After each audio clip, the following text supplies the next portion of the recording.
It's the weekly roundup. Do-do-do-do. Do-do-do-do-do. Do-do-do-do. Do-do-do-do-do. Do. Do-do-do. Do-do-do-do-do-do. Do-do-do-do. Welcome back to Stephen Talks About Web Novels. This week, the theme is covers. Hence my amazing cover of that one Queen song. Based on my last two videos, I took the top 3 that I like the most, and I will be redoing those today on my weekly roundup. Now this, we had some tight competition here. We had some good competition. I actually feel bad. I was originally only going to do I was going to do a four novel this week, which is a lot of reading on my part. I was going to do 4, but there were 5 that I really loved a lot this week. So let's take a moment of silence for our runners up.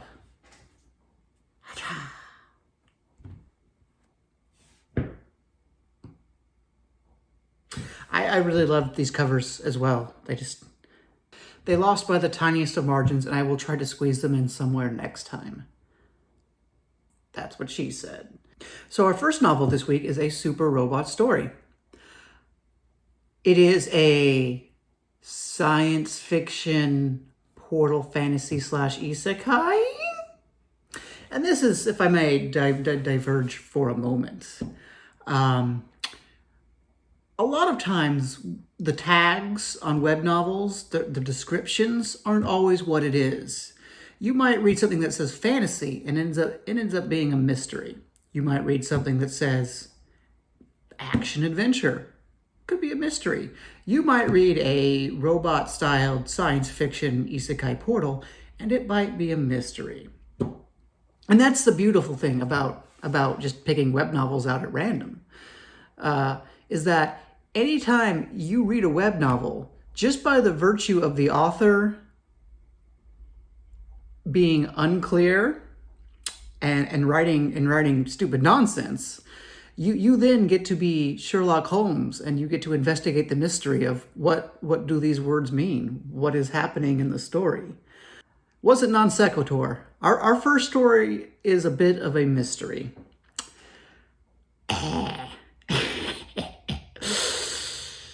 So bear with me for a second as we try to solve the mystery. Just who is this Zodiac killer who's murdering words? It starts with a 2-part prologue, which I like, because normally when people do portal fantasy, they're really rushed. It's like I want to get there as fast as possible. I want to get to this next world as fast as possible and forget about establishing everything in character drama and whatnot. This author does this well structurally. Structurally, they have the space there to do these things. What the confusion comes is that I don't know what happened.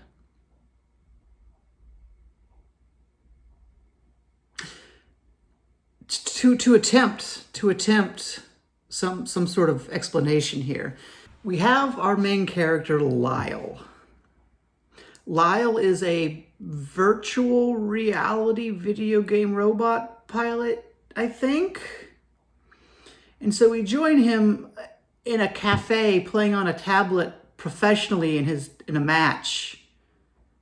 And then something happens. He wins or loses. It's unclear. I think he wins, but then it's unclear.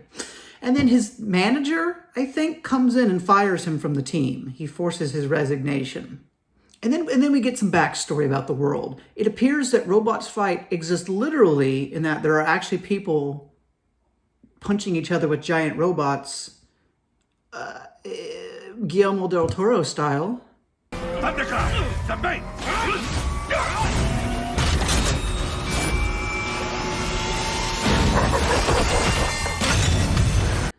Robot jock style.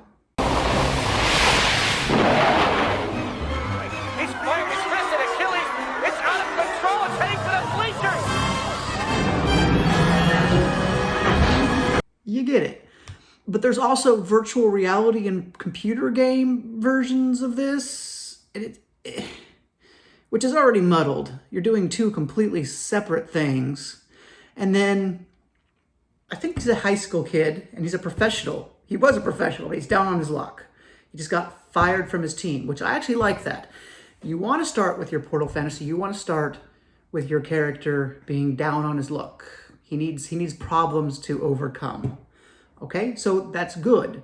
I don't know what's happening exactly. I'm not entirely sure because he goes from being fired to then going to a stadium, and there's buying and selling of robot schematics, and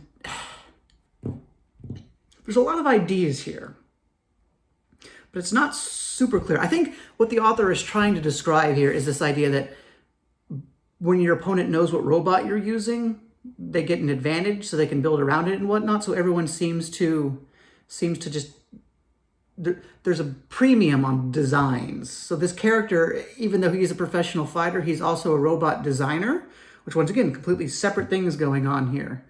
It's like, okay, why not one, whatever, one or the other, whatever. And so he goes to this stadium, and apparently he gets put with a new team already. So his problem that we get established, I think, is solved. I think. I'm having to append all of my sentences with "I think," because I can't do much more than think. I can't make much more than assume. Especially, there are several sentences here that are just mystifying what the intent was. There's things that's being said. I'm like, I have no idea what you're trying to tell us. So essentially, to cut to the chase here, because we're still in the prologue.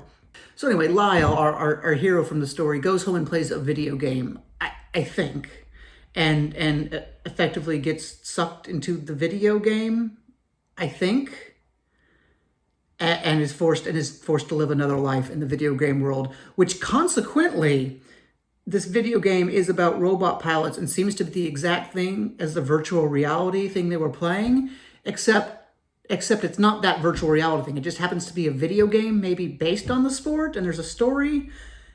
Horribly confusing. So right out the gate, in our double chapter prologue, there are 3 different kinds of robot fighting. Apparently, video games, virtual reality sports, and real robot fighting. And it does a horrible job of explaining which one is which and what's going on.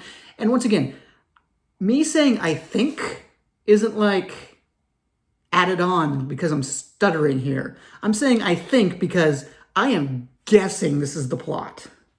I think he gets sucked into a video game.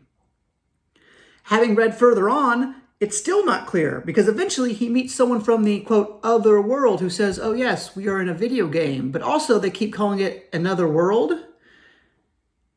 So I don't know. You think you would know if you were like, I put on the virtual headset, I'm now in a video game. I would know that, but it's not presented at all. So we get to chapter 1.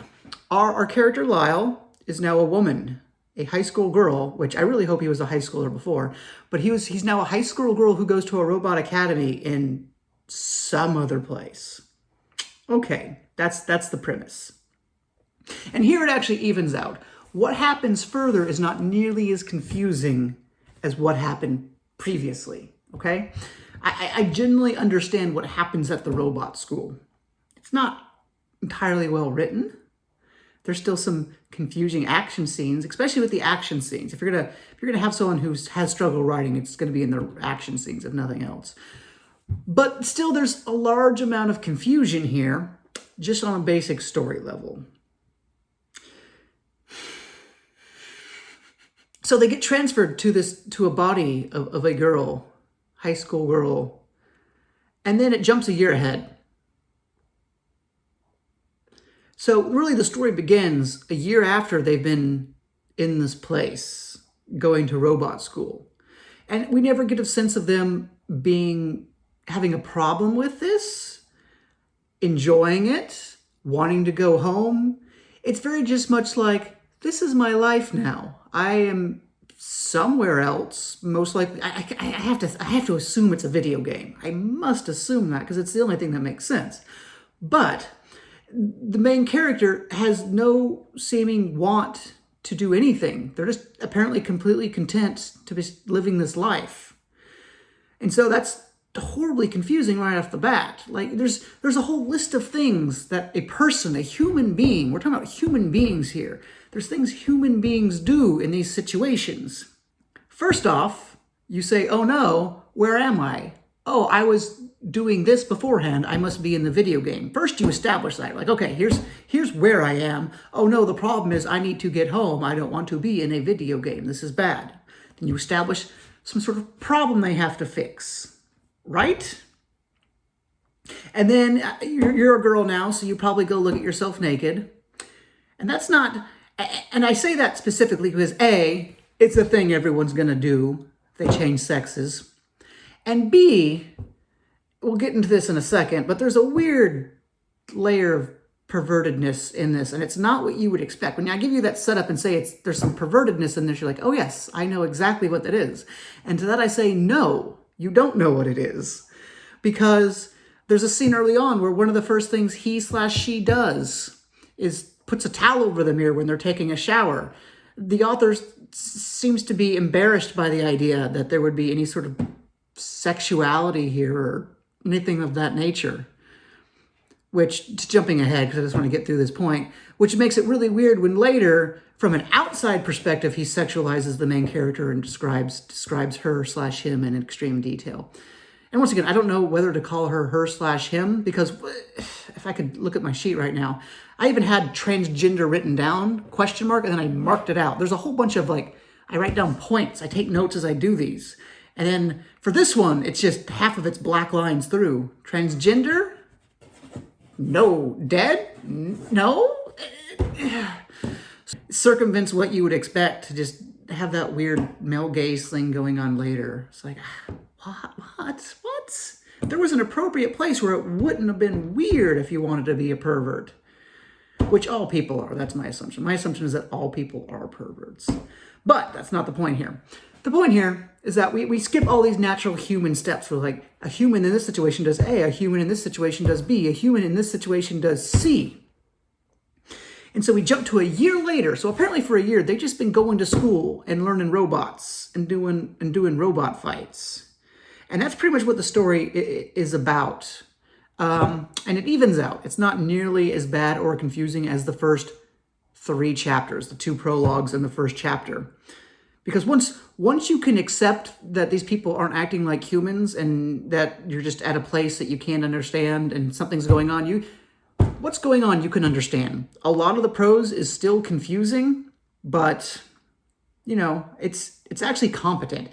If the author managed to fix their start, I would actually call this story average. If the first 20 pages wasn't a horrible spiraling vortex of confusion and me saying the word what and me furiously scribbling on my notepad, crossing out all of my assumptions because apparently nothing lines up at all, this would be average. But it has those problems. And so I'll just end by saying, because conceptually the robot ideas are fine. It actually is like a video game in that they're like, oh, I want this part for my robot. I want to do this with my robot. Oh no, my opponent has this part. I need to do a strategy. There's actually a strategic component, which is cool. The idea for what they're doing is pretty cool. There is an extreme disconnect between the writer and this main character. And it's weirdly sexist. So the main character, as a woman, is named Tsune, which is fine. Once we established that's what was going on and I wasn't confused anymore, that was fine. But then the main character almost never calls them that. It's literally the blonde, the woman, a bunch of things that just aren't their name.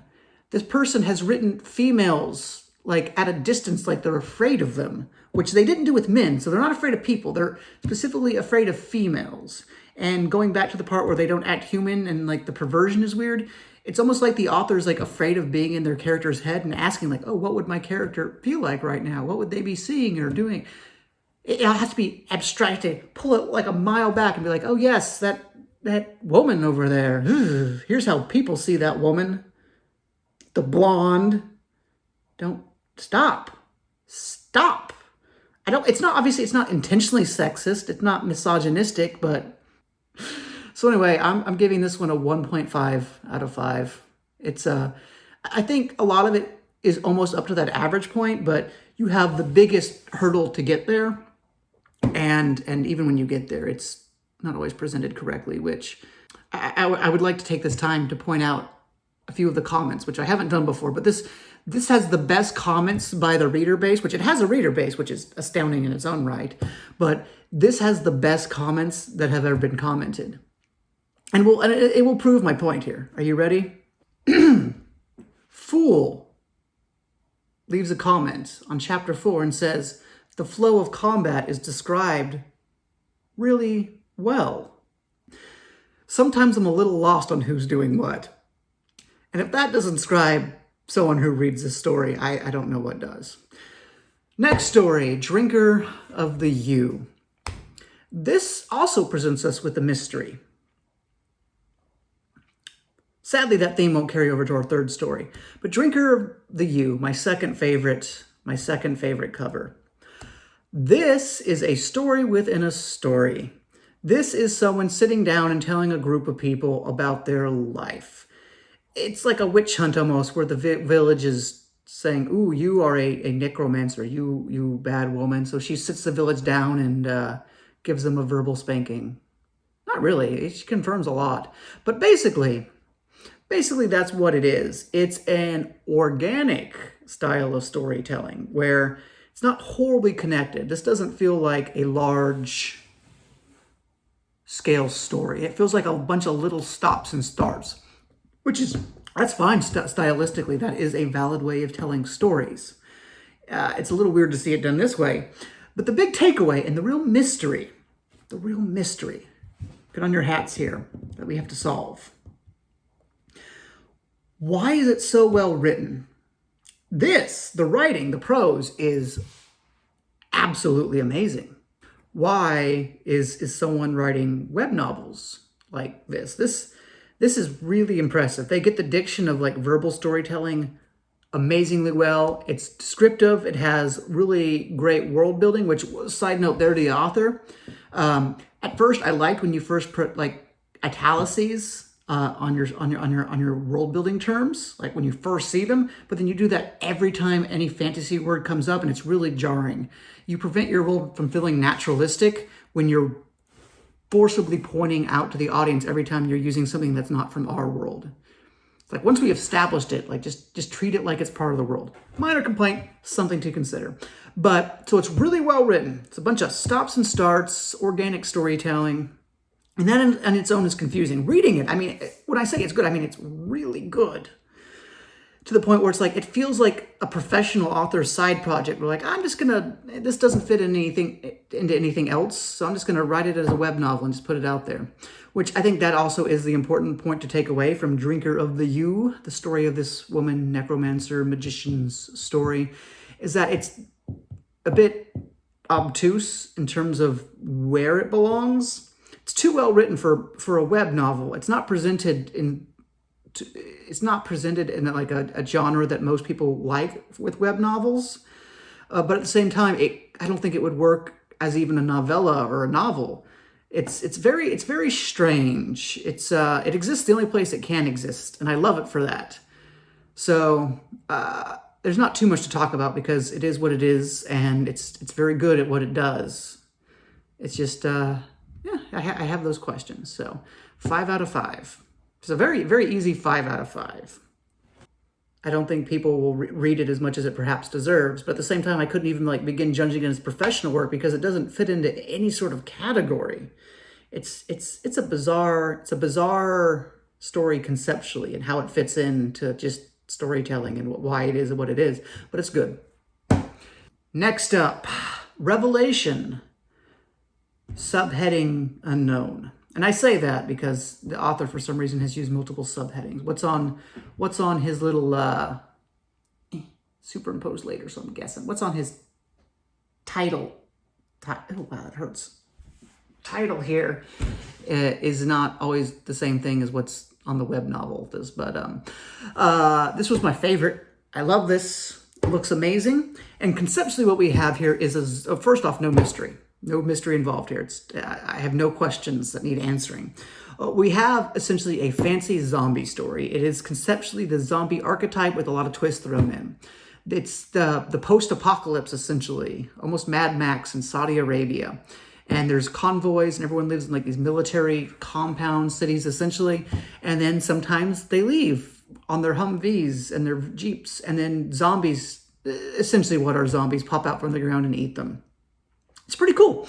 And obviously, based on the name, if you can't tell, there is some religious subtext there. And when I say subtext, I mean overt, well-explained, what it is. That's what the story is. It's,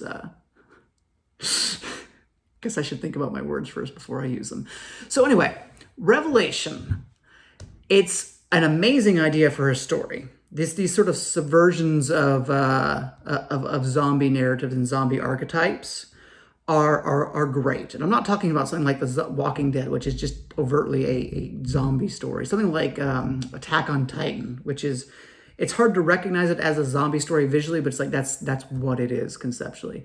And so it sort of fits into that. It's on the darker side. It's a dark religious fantasy. I guess that's probably the best way to say. Dark religious zombie fantasy. That's the genre we're in here. And I don't have too much to say about it without any sort of overt spoilers, because the entire thing is not just zombies coming out of the ground. But I think it's really enjoyable. It's a 10 out of 10 premise. And I think the weaknesses come in, if I was going to give it a critique here, even on the web novel side, because I've seen some people comment, we're talking about comments again, people saying like, oh, this should be a novel. This is amazing. I don't quite agree with that. I know it's self-published, and I'll have that link down below if you want to show some support with this author. But the characters are a bit wooden. Stylistically, I think the style has some problems as well. If we're talking about someone who should be published professionally. As a web novel, it's fantastic. But on that higher level, if we're competing with perhaps the more professional spheres, he relies really heavy on dialogue to carry all the scenes forward, but his characters are kind of stiff and wooden. Like, I had actually read this before by Happy Happenstance, and when I came back to it, I was like, I couldn't even remember. I couldn't tell you, coming back to it, a single one of these characters. I was like, oh yes, Petra, I remember you. David, that was the main character's name.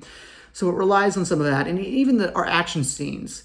He has some of the prose, some of the wording he uses has that sort of weightiness to it that you want from something darker.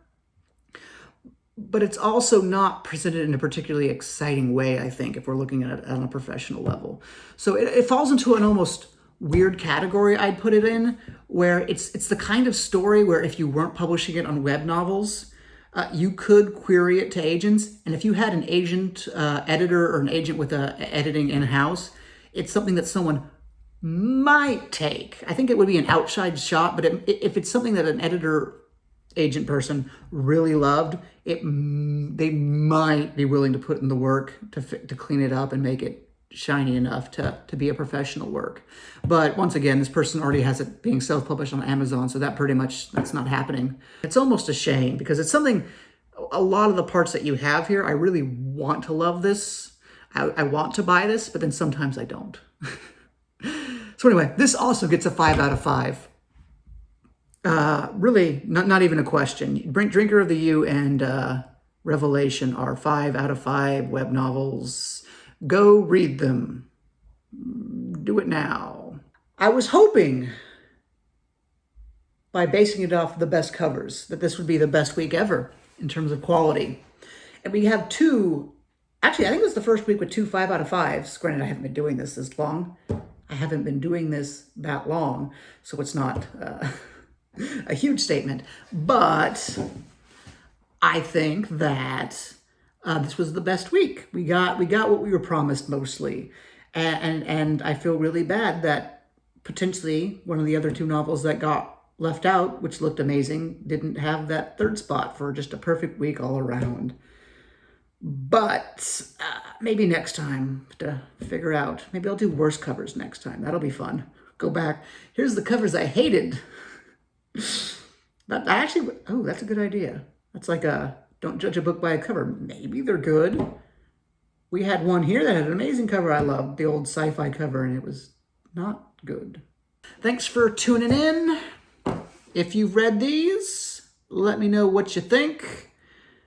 I'm sure there'll be some people with some opinions, especially on that first one. I'm actually expecting pushback on that one because I don't get the web novel ratings, man. It's sitting at like over 4.5. It's sitting over 4 stars out of 5. It's just like, who in their right mind? Like, I know Royal Road, they don't use my scale. Like a 4 is the lowest it goes for a lot of people.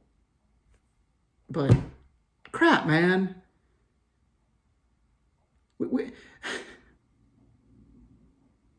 When you have to comment, that was really good, I didn't understand any of it, maybe go lower than a 4. You know? I'm not asking anyone to review bomb this or anything like that, but like, crap.